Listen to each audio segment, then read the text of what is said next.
श्रोतेहो नमस्कार. आजच्या कोरोना वृत्तविशेष या कार्यक्रमात आपलं स्वागत. राज्यात कोरोनाच्या वाढत्या संसर्गाच्या पार्श्वभूमीवर राज्य सरकारच्या वतीनं विविध खबरदारीच्या उपाययोजना केल्या जात आहेत. त्यासाठी सरकारच्या वतीनं वारंवार नागरिकांना सतर्कतेच्या सूचना वजा आवाहन केलं जात आहे. वाढत्या संसर्गाच्या पार्श्वभूमीवर सरकार करत असलेले प्रयत्न, सद्यस्थितीत नागरिकांनी घ्यायची काळजी आणि त्याबाबत तज्ज्ञ व्यक्तींचं मार्गदर्शन या अनुषंगानं घेतलेला विश्लेषणात्मक आढावा आजच्या कोरोना वृत्तविशेषमध्ये आपण ऐकणार आहोत. श्रोतेहो, गेल्या 2 वर्षांपासून अधिक काळापासून जगात वास्तव्य करून असलेलं कोरोना संसर्गाच्या लाटेचं संकट पुन्हा एकदा संपूर्ण जगाभोवती घोंघावू लागलंय. भारतात सध्या कोरोनाचा वाढता प्रादुर्भाव हा सर्वांच्या चिंतेचा विषय झालाय. त्यात दक्षिण आफ्रिकेत आढळलेल्या ओमायक्रॉन या कोरोनाच्या नव्या स्वरूपाचे रुग्णही देशात मोठ्या प्रमाणावर आढळत आहेत. दैनंदिन आकडेवारीवरनं हे स्पष्टच होत आहे. अशा स्थितीत कोरोना संसर्गाची साखळी तोडण्यासाठी सरकारकडून युद्धपातळीवर प्रयत्न सुरू आहेत. कोरोना संसर्गाचा विळखा वाढत असला तरी पहिल्या आणि दुसऱ्या लाटेप्रमाणे यावेळी देखील या संकटावर मात करता येणं फारसं अवघड नाहीये.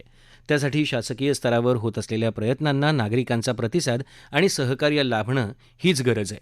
देशात सध्या दररोज 3 लाखाहून अधिक रुग्णांची नोंद होते. महाराष्ट्रातही कोरोनाबाधितांच्या नोंदीचा आलेख गेल्या काही दिवसांपासून चढाच राहिला आहे. मात्र यात दिलासादायक बाब म्हणजे बाधित रुग्णांच्या प्रमाणात बरे होणाऱ्या रुग्णांची संख्या मात्र वाढते. सध्याच्या राज्यातल्या कोरोना स्थितीविषयी बोलताना आरोग्यमंत्री राजेश टोपे यांनी कोरोना चाचण्यांचं प्रमाण वाढवलं असून त्यात कपात करण्यात आली नसल्याचं स्पष्ट केलंय. राज्यातल्या विविध जिल्ह्यांमधल्या पॉझिटिव्हिटीच्या दराबद्दलही त्यांनी माहिती दिली. जाणून घेऊया ते नेमकं काय म्हणाले. आजही तशी संख्या फार कमी झाली आहे महाराष्ट्रातली अशी नाही. ॲक्टिव्ह केसेसपेक्षा जास्त बरे होऊन गेले, म्हणजे याचा अर्थ डिस्चार्ज पण ॲक्टिव्ह केसेस ज्या इनकमिंग आहेत त्यापेक्षा आउटगोईंग डिस्चार्ज जास्त आहेत. तर ही जर आपण बॅकग्राऊंड बघितली, पार्श्वभूमी बघितली, तर यासाठी सर्व तज्ज्ञांचं मत काय आहे की कुठल्याही परिस्थितीत आपण टेस्टिंग्स केल्याच पाहिजे, टेस्टिंग्स कमी करू नका. तर मी काल पण सांगितलं होतं की टेस्टिंग्स आमच्याजवळ पोटेन्शियल महाराष्ट्राचं RT-PCRचं आहे 2 लाख, ते आम्ही पूर्ण करतो आहोत. महानगरांसारखं आता मुंबईचं जर आपण बघितलं तर मुंबईमध्ये सुद्धा काल 57,000 टेस्ट झालेल्या आहेत आणि त्यामुळे टेस्टिंग कुठे कमी केली जाते त्यातल्या त्यात RT-PCR अजिबात नाही. त्याचबरोबर रॅटच्या टेस्टिंगसुद्धा खूप वाढवण्याच्या दृष्टिकोनातूनच्या सूचना केल्या जात आहेत आणि स्वतः लोकसुद्धा जर काही सिम्पटम्स वाटत असतील तर फार्मसीच्या दुकानावरून सेल्फ टेस्ट किट घेऊन जात आहेत आणि त्या ठिकाणी टेस्टिंग करतायत. जर कोणी पॉझिटिव्ह आलं तर रिपोर्ट करतायत. तर अशा पद्धतीनं रिपोर्टिंग ती वाढते आहे. शॉर्टमध्ये टेस्टिंग आम्ही कधीही कमी करत नाही आहे, करण्याचा अजिबात विचार नाही आहे आणि त्या दृष्टीनं आमचं टेस्टिंग व्यवस्थित चालू आहे. त्यामुळेच आज जवळजवळ 43,000 केसेस पॉझिटिव्ह डिटेक्ट होऊ शकत आहेत. पॉझिटिव्हिटीच्या बाबतीत जर तुम्ही म्हणाल तर स्टेटची पॉझिटिव्हिटी 23% दरम्यान आहे आणि त्याच्यापेक्षा जास्त पॉझिटिव्हिटी असलेले जिल्हे म्हणजे नाशिक आहे, नागपूर आहे, त्याचबरोबर रायगड आहे आणि पुणे आहे. तर या नांदेड आहे खास करून, तर नागपूरपेक्षा नांदेड आहे. तर या सगळ्या पॉझिटिव्हिटीच्या मध्ये 23% जास्त आहे, म्हणजे काही तर 27 आहेत, काही 30% सुद्धा त्या ठिकाणी निश्चित प्रकारे आहे. जसं पुणे, रायगड अतिशय जास्त पॉझिटिव्हिटीचं ठिकाण आहे. परंतु या सगळ्या परिस्थितीमध्ये एक पुन्हा सांगायचं म्हणजे isolation beds, ICU beds, ventilator beds आणि ऑक्सिजन बेड्स याचं जर का एकंदर आपल्याजवळ उपलब्ध असलेली बेडची संख्या लक्षात घेता त्याच्या सरासरी 4-5% दरम्यानच हे बेड्स ऑक्युपाईड आहेत. म्हणजे याचा अर्थ आपल्याजवळ 95% आपली जी इन्फ्रास्ट्रक्चर बेडची आहे ती आज उपलब्ध आहे. 4 to 5% आज मॅक्झिमम ॲव्हरेजली आपण असं म्हणू ऑक्युपाईड आहे. हा सुद्धा या सध्याच्या परिस्थितीची एक निश्चित प्रकारे आधार देणारी ही बातमी आहे. कारण जवळजवळ 87% लोक हे होम क्वारंटाईन आहेत आणि होम क्वारंटाईन लोकांना प्रॉपरली मॉनिटरिंग करणं आणि त्यांना प्रॉपरली कोविडच्या अनुषंगाने सिम्पटमॅटिक उपचार देऊन बरं करणं हाच सध्याच्या संदर्भातला हेल्थ डिपार्टमेंटच्या संबंधातला महत्त्वाचं काम आहे आणि ते आरोग्य विभागाचे लोक व्यवस्थितपणे करत आहेत. 9 कोटीच्या दरम्यान आपल्याला वॅक्सिनेशनचं पूर्ण टार्गेट आहे आणि 8 कोटी 20 लाख 25 लाखापर्यंत आपलं फर्स्ट डोस कंप्लीट झालेला आहे. अजून आपल्याला 70 ते 80 लाख लोकांना महाराष्ट्रामध्ये फर्स्ट डोस घ्यायचा आहे. कारण वॅक्सिनेशनचं प्रमाण आता 90% दरम्यान आहे. त्याचबरोबर सेकंड डोससुद्धा महाराष्ट्रामध्ये 60% कंप्लीट झालेला आहे. ते प्रमाणसुद्धा आपल्याला वाढवायचं आहे. त्यामध्ये सुद्धा ज्यांना सेकंड डोस ड्यू आहे पण तरीसुद्धा जे लोक घेत नाहीत, माझी त्यांना या निमित्ताने आव्हान आहे, विनंती आहे की कुठल्याही परिस्थितीत आपण सेकंड डोस घेतला पाहिजेच. कारण त्याशिवाय तुम्हाला अनेक ठिकाणी एंट्री मिळत नाही. बसेसमध्ये असेल, रेल्वेजमध्ये असेल, प्लेन्समध्ये असेल, अनेक ठिकाणी अडचणी निर्माण होतात. आणि मला असं वाटतं की एकंदरच आपल्याला स्वतःला सुद्धा जागरूक राहून स्वतःची काळजी आणि समाजाची, राज्याची काळजी घेणं सुद्धा आपलं कर्तव्य आणि जबाबदारीचा भाग आहे. त्या दृष्टिकोनातून सुद्धा सेकंड डोस जो राहिलेला असेल त्यांनी आपला सेकंड डोस पूर्ण करून घ्यावा, असं आग्रहाचं सांगणं माझं या निमित्ताने निश्चित प्रकारे आहे.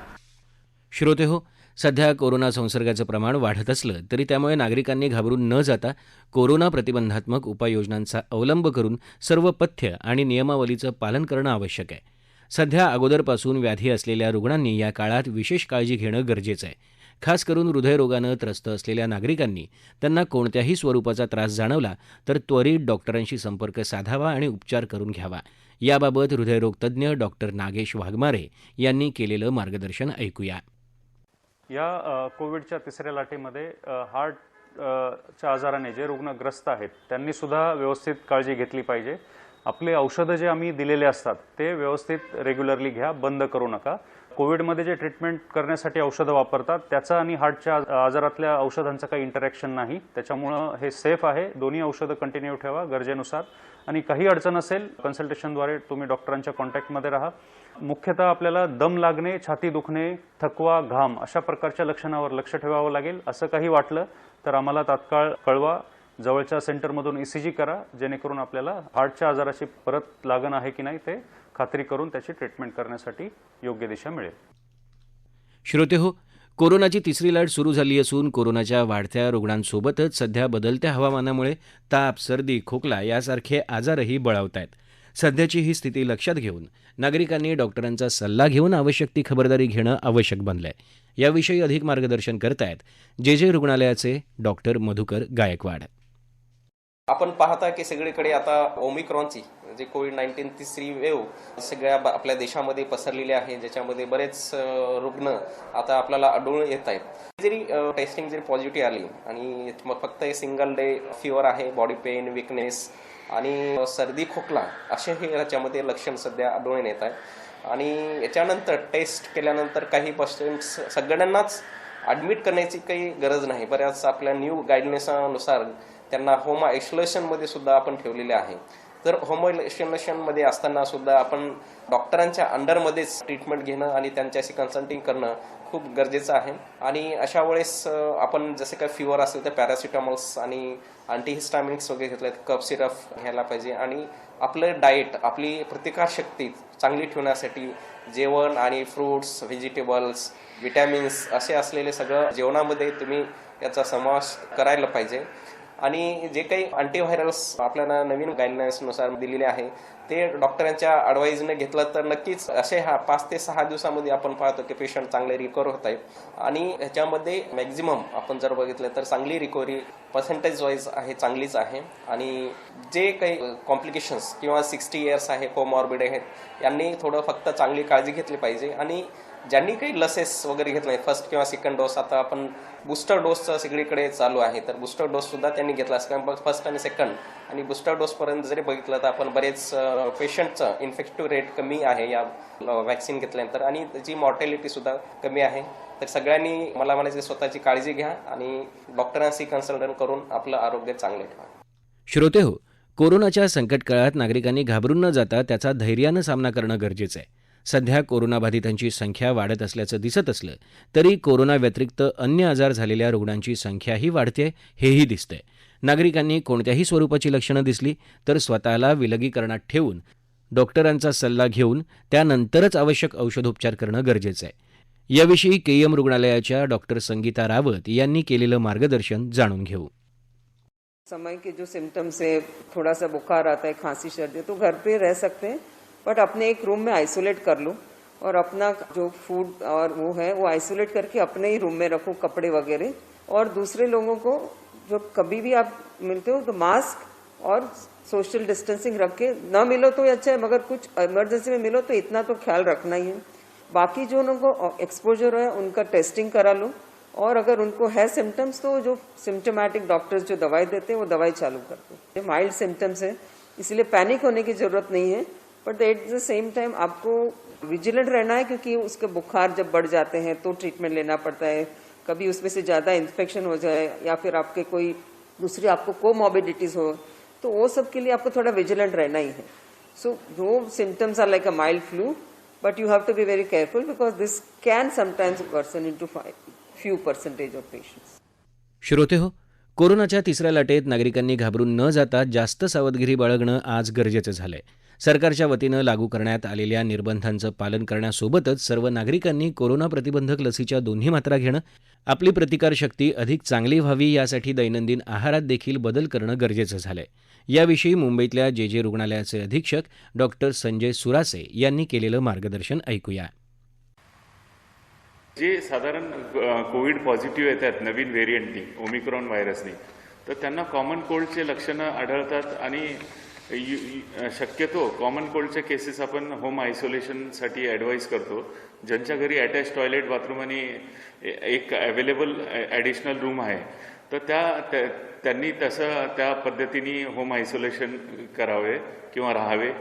आणि घरात वावरत असताना त्यांनी कंपल्सरी मास्क घालणे आणि घरातील इतर सदस्यांनी पण मास्क घातले पाहिजे व तसेच हँड सॅनिटायझेशन आणि ह्या गोष्टी त्यांनी फॉलो केल्या पाहिजेत.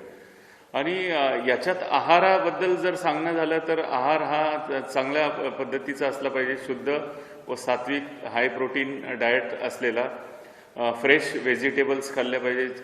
ज्यांनी खोकला येणार नाही असे तळलेल्या वस्तू शक्यतो टाळल्या पाहिजे, कारण रेस्पिरेटरी सिम्पटम्स बाकीच्या कोविड व्हेरियंटमध्ये जास्त मोठ्या प्रमाणात दिसून येतात.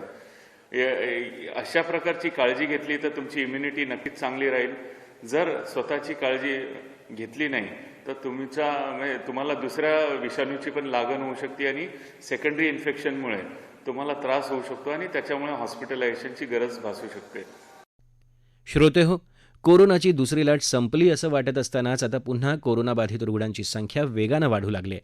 त्यामुळे परिस्थितीचं गांभीर्य लक्षात घेऊन नागरिकांनी सावधपणे पावलं उचलणं आवश्यक आहे.